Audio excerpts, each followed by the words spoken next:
गर्मियों के दिन थे और बबलू मियाँ की स्कूल से छुट्टियां थीं। आन के एक मामों का आम का बाग था, जिससे हर साल मीठे रसीले आम खानदान भर में भजवाए जाते थे। इस दफा भी मामों के घर से आमों की पीटियों के साथ नन्ही नन्ही कीरियां, कच्चे आम भी आई थीं। कच्ची कीरियां बबलू को बहुत पसंद थीं। उसने अम्मी से फरमाइश की कि आधी कीरियों की चटनी बनाए, जबकि उसकी अम्मी का इरादा आम का अचार डालने का था। लेकिन फिर भी उन्होंने बबलू की बात नहीं टाली और चटनी तैयार कर दी। इसमें उन्हें बहुत मेहनत करनी पड़ी। उन्होंने चटनी तैयार करके दो छोटे मर्तबानों में डाली और डाइनिंग टेबल पर रख दिए।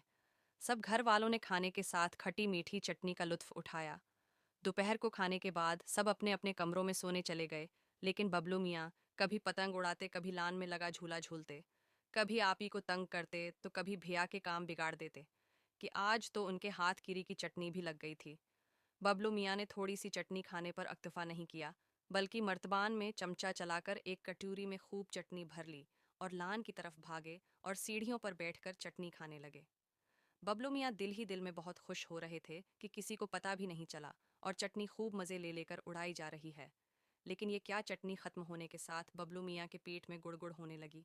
बबलू मियाँ ने बहुत बर्दाश्त किया, लेकिन पेट का दर्द था कि खत्म होने का नाम ही नहीं ले रहा था। बबलू मियाँ ने जोर जोर से रोना चाहा, लेकिन उनकी तो आवाज़ भी भें भें करके निकल रही थी।